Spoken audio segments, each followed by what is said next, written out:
La planification et du suivi de la fermeture de l'auricule gauche.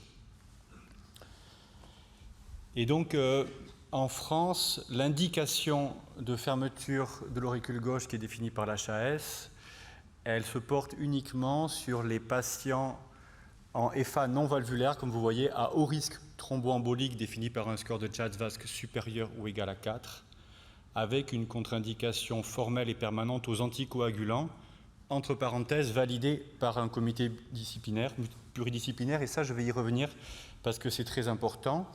Et simplement pour faire un parallèle entre l'indication française pour nos malades et les autres indications, en Europe l'indication est validée depuis 10 ans, avec un niveau de preuve qui est médiocre, puisque c'est du 2B, évidence B, dans une population, là encore, de patients qui sont contre-indiqués définitivement aux anticoagulants oraux. Malgré les données de la littérature récente, il n'y a pas eu de modification de son niveau de preuve. Aux États-Unis, l'indication elle a été plus tardive et elle est différente puisque aux États-Unis, l'indication de la fermeture d'auricule se pose comme une alternative à la prise d'anticoagulants. Pour information, il y a des études en cours qui ont pour but de comparer les NACO à la fermeture de l'auricule pour peut-être, en fonction des résultats, faire modifier l'indication en Europe et en France.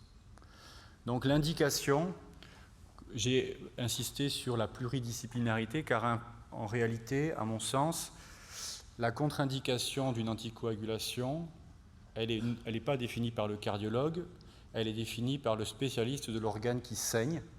Et en l'occurrence, les organes qui saignent le plus sont le cerveau et le tube digestif. Et en général, le cardiologue n'est pas le mieux placé pour définir le risque hémorragique dans ces situations qui sort un petit peu de son champ de compétences. Je vais y revenir juste après. Donc la première partie, je dirais, est dévolue aux spécialistes d'organes. La deuxième étape, elle nous est dévolue, puisqu'on doit bien s'assurer qu'on est dans le Jazz-Vasc pour être conforme aux recommandations de l'HAS. On évalue le Hasbled également, et on va faire une évaluation anatomique, et je vais en parler également dans la présentation, pour s'assurer de la faisabilité et de la sécurité de l'intervention. Ensuite, je vous montrerai comment ça se passe un petit peu en pratique. Donc, en fait, je vais prendre un exemple qui m'a été donné par Pauline Renoux, qui est neurologue au CHU de Bordeaux, sur qu'est-ce que c'est la contre-indication neurologique après une hémorragie cérébrale. En fait, il y a des hématomes profonds, il y a des hématomes lobaires, et si on s'intéresse à la récidive hémorragique, on voit déjà que l'hématome lobaire, il a 2 fois plus de chances de ressaigner que l'hématome profond. Donc ça, c'est un premier élément d'information. Le deuxième élément d'information que vous connaissez peut-être, mais que j'ignorais jusqu'à encore quelques années, c'est que la physiopathologie d'hémorragie cérébrale de l'hématome profond, elle est complètement différente de celle de l'hémorragie lobaire. Dans l'hématome profond, souvent, on a des lésions d'artériosclérose qui sont intimement liées à l'hypertension artérielle. Ça donne d'autres lésions que vous connaissez comme la leucoariose ou les infarctus lacunaires. Et dans cette indication, si on se pose la question de la fermeture de l'auricule ou de la reprise des anticoagulants, vous allez voir que pour pas mal de neurologues, il est possible, si on contrôle bien l'hypertension artérielle, de reprendre les anticoagulants.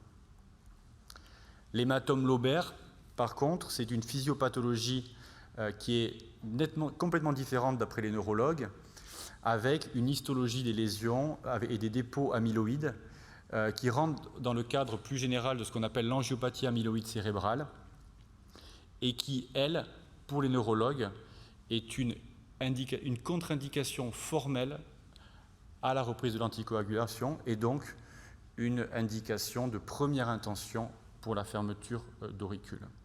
Une dernière diapositive de neurologie pour vous dire que de manière assez similaire, les hémorragies extra-parenchymateuses sont classifiées comme ayant un risque hémorragique complètement différent en fonction des indications. Et pour les neurologues, encore une fois, pour un hématome sous-dural ou extradural, on peut reprendre à distance les anticoagulants. Et donc, a priori, ce n'est pas une indication de fermeture d'auricule gauche, alors qu'un hématome sous-dural chronique sera envoyé par le neurologue vers notre centre pour une fermeture d'auricule. Tout Tout ça pour dire que l'indication, ce n'est pas nous qui la posons, ce sont les spécialistes d'organes. Et pour la filière neurologique, quand on a un patient qui est éligible pour les neurologues à la fermeture de l'auricule, il y a un staff cardio-neuro qui est effectué de manière mensuelle. La contre-indication est définie par le neurologue. La faisabilité est définie par le cardiologue.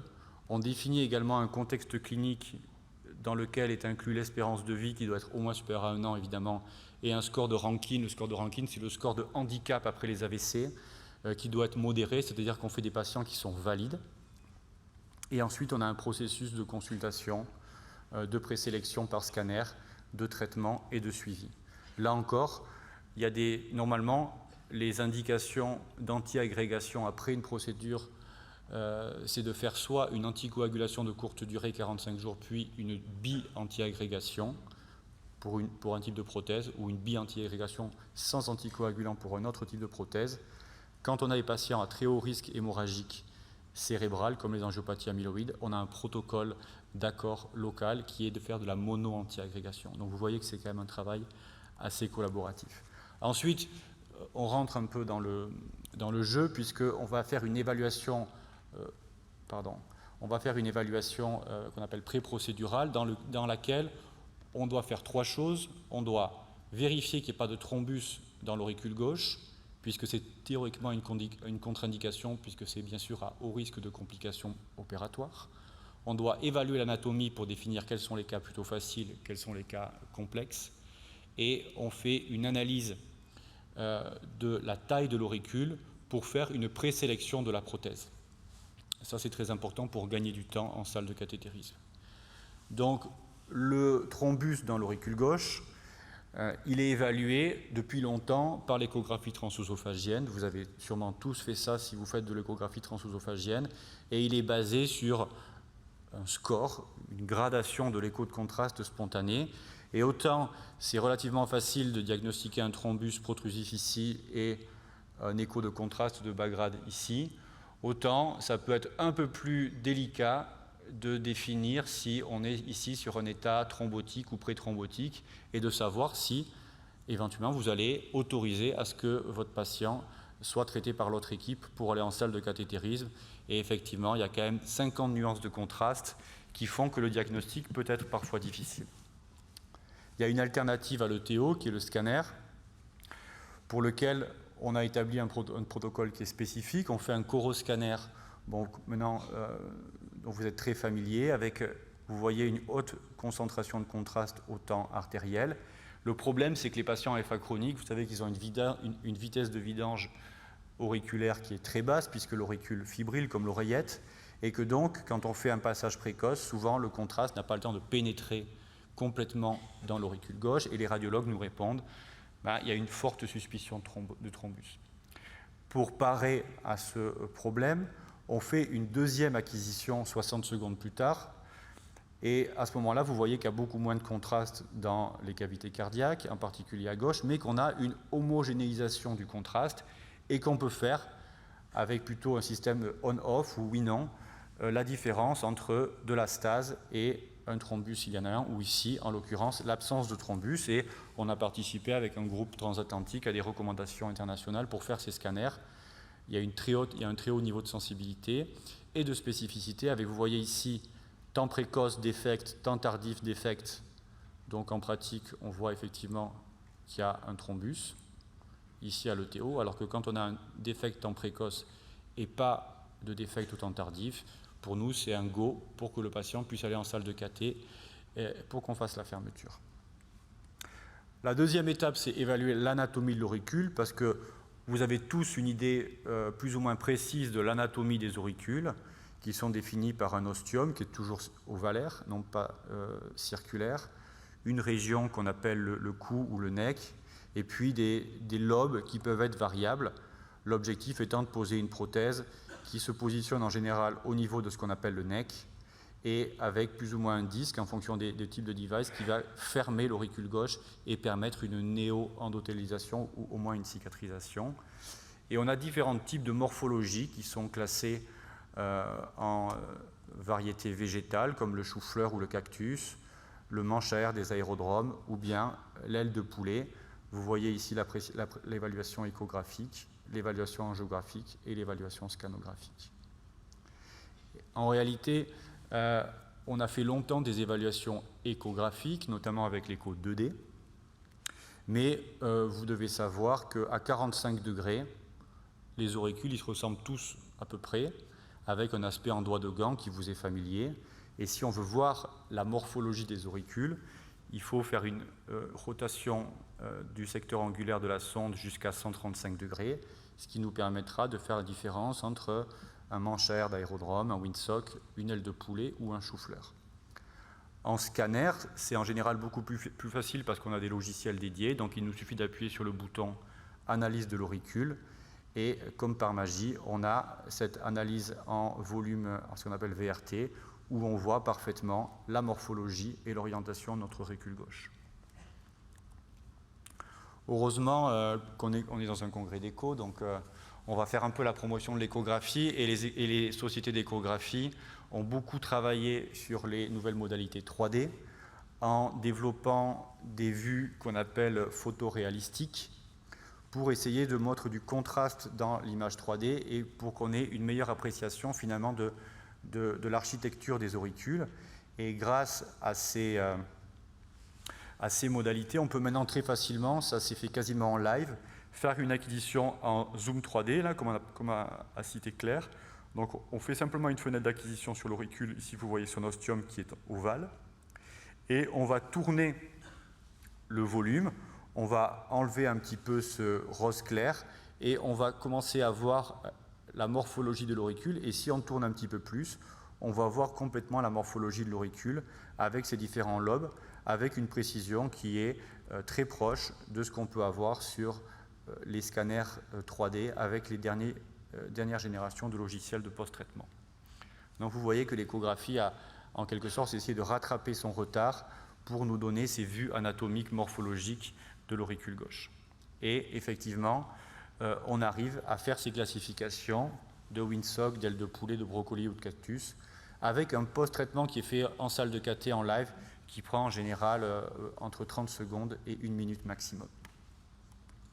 Ensuite, on va faire la mesure qui est définie par des critères qui sont tout à fait clairs, que je ne vais pas vous détailler ici. Mais ce qu'il faut retenir, c'est que comme on a compris que l'auricule n'est pas rond, mais plutôt ovale, ou même parfois de forme un peu triangulaire, on fait une analyse en 3D, soit avec le scanner, soit avec le TO 3D. On utilise la même modalité qu'on appelle le MPR. Et puis, on va avoir notre diabète maximal et notre diabète moyen. Et avec les abacs des boîtes, on va pouvoir choisir notre prothèse pour finalement faire une présélection du device avant de commencer la procédure. Et donc, je vais vous montrer un exemple rapide de la manière dont ça se passe en pratique. Donc ça, c'est un cas très particulier qui nous avait été proposé par l'équipe de Bayonne, d'une dame qui sortait un peu des indications. C'était une dame qui avait un énorme thrombus dans l'auricule gauche et qui faisait des AVC récidivants. Et donc, devant la difficulté de gérer ce problème, on a proposé une anticoagulation curative transitoire qui a permis de réduire le volume du thrombus de manière considérable. Et on a décidé, je vais revenir un peu en arrière, de fermer cet auricule pour éviter donc ces embolies récidivantes. Et je vous montre un peu la manière dont ça se passe. On fait une ponction transeptale qu'on fait systématiquement écho-guidée, comme pour un mitraclip, bien que la topographie soit légèrement différente puisqu'elle est plutôt postéro-inférieure. Donc on vérifie en écho 3D, vous avez ici la veine cave supérieure. Donc on a bien une ponction ici qui est très postérieure sur la fosse ovale qui est là. On va monter ce guide dans la veine pulmonaire supérieure gauche qui va nous servir de rail pour monter le cathéter qui contient la prothèse. Ensuite, on va se porter sur l'auricule gauche. Vous voyez qu'il restait ici, dans ce cas précis, un thrombus, mais bon, je vous ai dit au préalable que c'était un cas un peu exceptionnel. Et donc, ce qu'on va faire, c'est qu'on va éco-guider le cathéter pour, vous voyez ici, une petite partie de la prothèse qui sort en boule. On va sortir la boule et on va guider cette boule pour être certain qu'elle ne vient pas en contact du thrombus pour éviter une embolisation. et donc on va l'amener millimètre par millimètre dans l'auricule gauche pour, juste avant d'arriver au contact de la prothèse, faire une ouverture de la prothèse, vous voyez ici. On va coincer le thrombus dans son auricule, qu'on appelle ça du thrombus trapping, et on va déployer la deuxième partie pour fermer l'ostium de l'auricule, avoir une étanchéité parfaite et promouvoir la néo-endothélisation.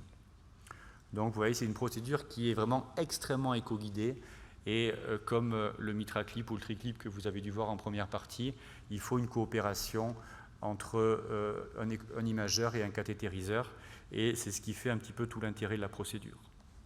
Ensuite, on fait un suivi de ces patients. Le suivi, il est effectué entre 6 semaines et 6 mois en fonction des centres, en fonction des registres et des études. En pratique, on fait un contrôle clinique à 1 mois, puis un contrôle en imagerie à 6 mois, avant de statuer sur le résultat et de renvoyer le patient vers son cardiologue traitant. Ce qu'on va rechercher, c'est la position de la prothèse, rechercher des fuites autour de la prothèse dans l'auricule gauche, rechercher un caillot sur la partie atriale de la prothèse et rechercher un épanchement péricardique qui serait lié à une perforation par les petits crochets ou les petites ancres qui sont sur la prothèse et qui permettent de la stabiliser. Comme pour l'imagerie préopératoire, l'imagerie post-opératoire, c'est soit de l'ETO, soit du scanner. L'ETO, vous êtes très familier, c'est facile à faire, c'est pas cher, c'est utilisé depuis longtemps dans la technique. Il faut quand même un opérateur expérimenté. Et le débat AG, pas d'AG, bon, c'est quelque chose que je ne vais pas aborder ici. Le scanner, ça a un coût plus élevé, mais ça a une très haute résolution et surtout c'est fait sans sédation, sans période de jeûne, et donc on peut faire les patients en externe de manière très facile avec une irradiation très, très limitée actuellement chez une population de patients qui a en général plus de 75 ans. Et donc on va regarder le positionnement de la prothèse. Ce qu'on veut, ce n'est pas une prothèse qui protrue, bien sûr, parce qu'elle a un risque d'instabilité, et on ne veut pas une prothèse qui soit enfoncée trop profondément parce que ça laisse une néocavité qui potentiellement peut faire le lit d'un caillot puisque c'est une zone de flux lent. Et donc on fait effectivement soit des scanners, vous voyez ici bien sûr la prothèse dans laquelle il y a un thrombus puisqu'il n'y a pas de flux en distalité, mais bon, le thrombus est bien sûr piégé par une membrane étanche et un positionnement qui est correct par rapport à l'IVA et la valve mitrale. On peut faire ici une comparaison entre ce qui se fait de bien avec les nouvelles technologies d'écho 3D. Vous voyez ici une prothèse dans l'auricule, et puis vous voyez ici la comparaison avec la prothèse, sa très légère protrusion, un petit peu comme vous voyez ici, avec cette imagerie, cette source de lumineuse virtuelle qui crée des ombres, qui permet de bien voir le relief au niveau de la prothèse. On peut rechercher des fuites qui sont heureusement très rares et qui sont définies comme étant significatives quand elles font plus de 5 mm. Quand elles sont significatives, ce qui est heureusement très rare, ça peut être une indication de reprise d'anticoagulants, qui est en fait une non-indication pour nous puisque nos malades sont contre-indiqués. Et dans des cas exceptionnels comme ce cas où on a un petit lobe proximal qui n'est pas couvert, on peut faire une procédure additionnelle pour mettre un plug et pour avoir une occlusion complète. Heureusement, ça arrive dans moins d'1% des cas. Et donc là aussi, vous voyez qu'on peut rechercher les fuites résiduelles, ici une toute petite fuite en ETO 3D, ou bien en scanner, comme vous avez vu au préalable, pour définir si elle est significative et si éventuellement il faut la fermer, ce qui heureusement est rare. Ce sur quoi on est très attentif, bien sûr, puisque nos patients bordelais sont sous mono-antiagression plaquettaire, c'est qu'il n'y a pas de thrombus sur la face atriale de la prothèse. Évidemment, c'est important puisque ces thrombis sont associés à un risque de complications thromboemboliques qui est significatif. Et donc, on fait une analyse attentive soit en échographie, soit en scanner. Et pour les quelques pourcents de patients chez qui on diagnostique un thrombus, on téléphone au correspondant adresseur neurologue, gériatre ou gastro-entérologue pour faire une anticoagulation transitoire en général de 6 semaines. Et ce qui a été montré dans l'étude européenne à laquelle on a participé, c'est que dans à peu près 80% des cas, on a une disparition de ce thrombus au prix d'un risque hémorragique transitoire de 6 semaines. Voilà, merci pour votre attention.